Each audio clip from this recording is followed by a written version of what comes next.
nice to see everyone. I'm so honored that you asked me to talk. This is crazy. But I am super excited to talk about what it's like to be that quote-unquote emerging strategist. And when 4As came out to me, the question was, how does a young strategist survive today? And I will tell you, as was already prefaced, I am a pro at being a new strategist in the room. I am only 4.5 years into this industry, and so I know exactly what it feels like to feel like you're not being heard, to feel like you're still figuring everything out. And so what you're hearing today is what I have learned in these last 4 years on how I stick. And of course, this is extra important because today everyone is talking about the fact that young workers are not surviving in ad industries. And of course, there are so many problems to that. But the question is, as a young strategist, how do you stick? And I think, especially when I started out as a junior strategist, new strategists live in the appendix. They are doing constantly more things. More trends, more inspiration, more background, more ways in. Could you add some more cultural nuggets to the back of this deck for the creatives to never read? The thing is, AI will always win at more. You can go to ChatGPT and ask them to do a competitive dig for you. You can get them to surface infinite starting points. They will read every niche subreddit for you. But I am so confused as to why strategy has been seen as glorified brainstorming. Why do we look at these newer strategists and go, can you just think of a bunch of ways in for us and then we'll let someone else make a decision? Strategy has never been that. Strategy is when you look at the infinite and then you find the finite in it. That is the job of a strategist. AI can always get infinite. The strategist is the art of decision making. And so that is what leads to my core survival tactic as a young strategist when it comes to AI. Do the one thing that AI will never understand, and that is doing less. So I have 3 ways that you can do less in your day-to-day. You can get stupider, you can get shorter, and you can get simpler. And so I will walk through all of these and some examples of what I have actually done in my day-to-day so you can get some tangible practice of what it's like to be in this job. Okay, get stupider. When I really wanted to get into strategy, I talked to a bunch of people, how do you do this? And everyone was like, well, the strategist is always the smartest person in the room. And I was like, oh God, I'm not gonna be able to do that. And we as strategists have gotten so obsessed with sounding smart to the point where I have gone to ChatGPT and asked them to make my insight sound smarter. And I did a test with this, of this point I'm trying to make that we are trying too hard to sound smart.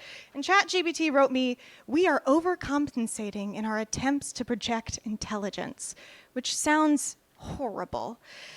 The thing is our competitive edge over AI is we are extremely dumb. And the good news is, so are our consumers. We are talking to dumb people. It's dumb people talking to dumb people. We are not rational at all in the way that we make decisions. And I think we talked about this a little bit in the morning, that our decisions are made by the subconscious. We make purchase decisions for guilt, for shame. When we feel horny, we make purchase decisions. And so we need to be a little bit more irrational in the way that we write our briefs and in the way that we do research, since that's exactly the output we want. And so I love to listen to dummies like they're experts. A lot of times in qual, when you're talking to people, that you might be like, oh, well, they're saying the obvious. Yeah, that's probably the right answer. A lot of times I will just call my mom or call my dad and be like, if you were working on this brand, what would you do? And a lot of times their answer is the exact thing I should be doing. I also love to do this thing where I will write down my gut idea first. When I get a marketing brief, then I go do all my research and figure everything out, and I go back to what my gut idea was in the beginning. And a lot of times, my gut idea was exactly where we were supposed to go.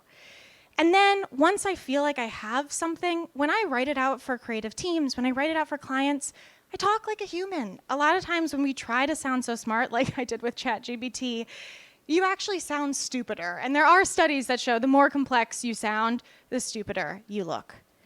And so get really stupid with your insights. Make them more irrational. Make them more obvious. And so Jack in the Box, working on that was such a perfect way to practice this. When I initially got brought onto Jack in the Box, of course, I was like, okay, so Jack in the Box is a sense of control in a world that's chaos, because you can make your own decisions. And Jack in the Box is a feeling of youth for Gen Xers. Or I could just go talk to real people who eat Jack in the Box, and they will tell you, well, yeah, Jack in the Box is for stoners. And everyone else, Taco Bell's trying to win this, and Jack in the Box was like, well, I don't know if stonerness is right for us, but just because it is blatantly obvious, and just because everyone talks about it, doesn't mean that it wasn't the right thing to do for that brand, because that was that brand's truth. And so that's how we got to things like partnering with Snoop Dogg. It might not seem monumental, but of course, Jack in the Box is going to partner with Snoop Dogg to create a munchie meal. That's where we got to Jack in the Box being the first brand to ever partner with weed maps. And they actually got Jack in the Box on weed maps. So when you're looking for weed, you can also look for Jack in the Box. So my first test for you all, if you are an emerging strategist, is when you're writing insights, ask yourself, would a 7th grader get this and would they love it? Or am I trying to sound too complex? Am I trying to get too deep? The next thing I have for y'all is to get shorter. I'm sure you all are experiencing this, but our clients are under a lot of pressure. They're getting asked every single day to do everything everywhere all at once. Can you learn more about this? Can you do this? I want to talk about this tomorrow. And what happens is we get delivered briefs that are very long and filled with many messaging points. And of course, AI can take all of these RTBs and all the things we have to talk about and somehow find a way to blend them all together in one message, in one sentence. But humans can't do that. Humans cannot process multiple information at once. We can barely take in one thing at a time. I'm sure actually even if you left this conference today and a friend asked you, what'd you learn? You'll be like, one thing. And then you have to go back to your notes and everything. And because humans can barely take in one thing at a time, the job of the strategist is to find that one thing, to look at that big marketing brief and talk with your clients. All right, you gave me a lot here. Let's align on one thing that actually makes sense for us right now. What is the one thing that's going to move the needle? The one problem, the one solution, and then the one insight that will bring us to the creative idea. And DirecTV was such a perfect way to practice this. DirecTV has a lot of problems. DirecTV has a lot of perception issues. Of course, it's an older brand, so there's value problems, there's relevance problems, there's trust problems. And we wanted to help them boost their perception. So what we did is we went on this huge dig to find what was the problem, the number one problem, the thing that we had to fix. And that problem was satellite. Everyone thinks of DirecTV as a satellite company, and nobody wants a satellite dish. As Judy said it so perfectly in Qual, it's like buying a horse when you have transportation like a car. And so we were so deeply tied to satellite where we actually launched Stream, and people didn't want to get a streaming product because they assumed it required a satellite dish. And so it was a slight nuance, but we realized our core one thing we needed to tell the world was that absence of a satellite dish, to launch the absence. And so that's how we got to a very simple brief calling Ditch the Dish. Like, just tell the world you don't need a dish to get DirecTV. And when we delivered creatives this very narrow brief, they had so much fun with it. And that led to an idea of 2 pigeons called Frank and Bobby, and they were sitting on a rooftop and wondering where the dish went. So simple, but it worked for the brand. It actually made our perception turn up for the better, which this chart seems insane to me, but this is what we got. That like actually when we have that core message, we found that real problem, it actually made an impact. And clients saw that specialness of single-minded thinking. So my next survival test is when you are writing a brief, go back and ask yourself, all right, how many messages are in here? A lot of times when you're writing that key objective, you might have 3 in there kind of sneaked in. Keep editing, keep going back to clients till you get to 1. And then my last way to do less is to get simpler. I think that this survival of strategy also includes making sure that creatives think we're indispensable. Like, how do we make sure creatives want us in the room? And so we desperately want to be great collaborators. too often, when we go into creative reviews, this idea of collaboration ends up being us piling on multiple ideas. Well, did you think about this? Did you see this trend? We're kind of going back to that appendix there of like, there's so much more you can explore. And actually, all of these ideas just kind of narrow the range of thinking for creatives.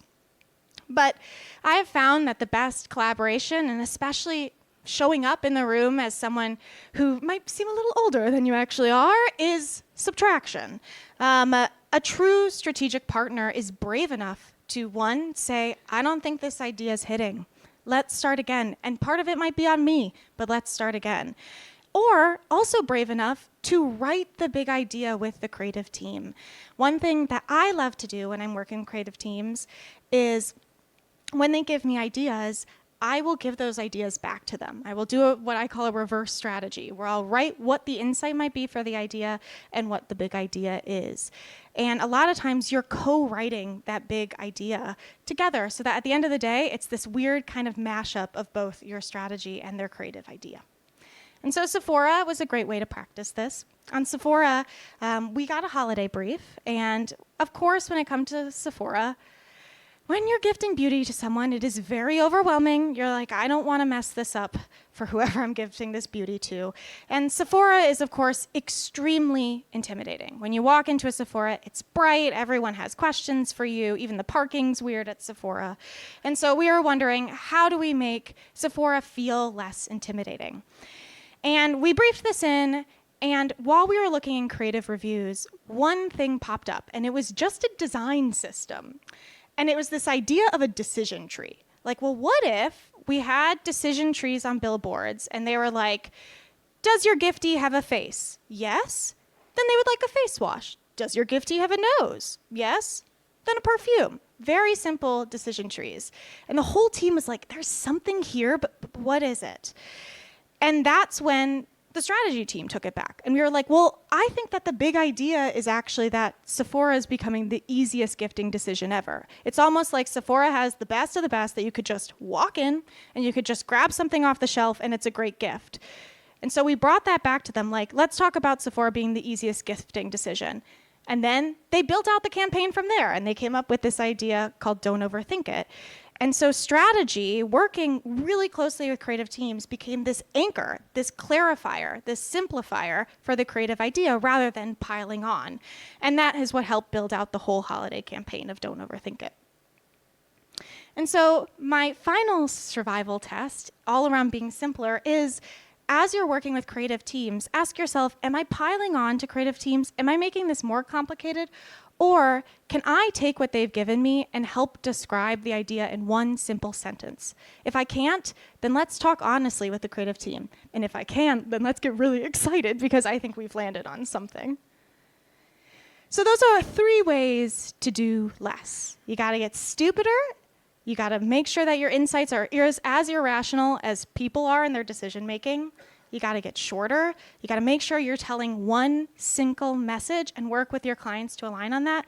And when you're working with creative teams, help clarify the ideas for them. Help subtract, help narrow, because that will make better work.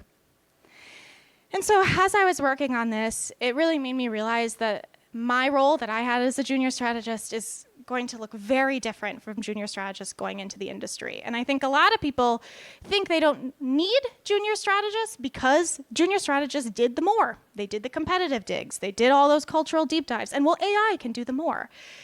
But the thing is, AI is going to always need a boss. It's going to always need someone who's telling them what to do, who has this gut instinct, who's like, well, this is probably the right thing to do.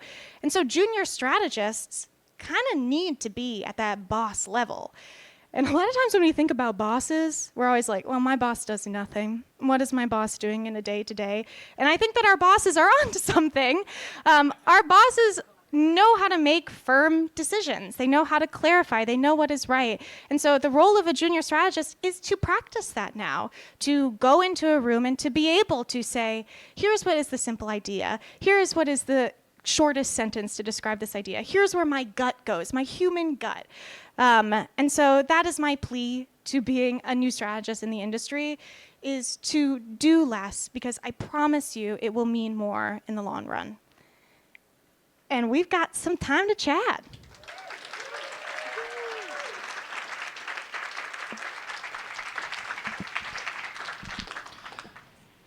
So, first question, what's your opinion on whether insights need data to back them up or not?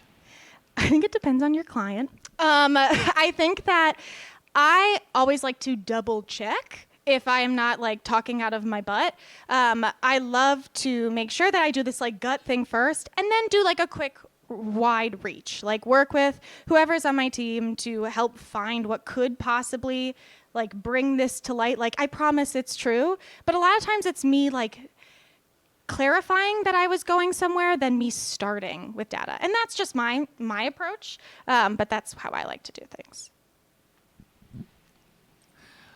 Love it. So how can you apply the stupider idea to a really complex industry or product?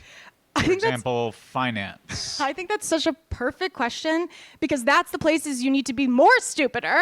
Like those like very complex industries, they are super overwhelming for a consumer to take in, especially finance where it's extremely personal and scary to think about. And so I think finding like all of the different things that are in that category and thinking, what is the easiest thing that I can talk to consumers about? That might be the right thing to talk about.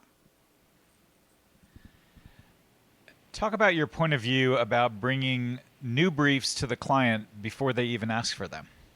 We do that all the time. Yeah, that is kind of what the industry is now these days. We definitely don't get marketing briefs as much. I think it's about listening very deeply to clients, and this is something that like I'm practicing a lot of, where you're in a room and sometimes you can kind of like read the tea leaves of like, okay, you keep talking about Amazon. Like clearly there's something up with Amazon here. You're worried about Amazon.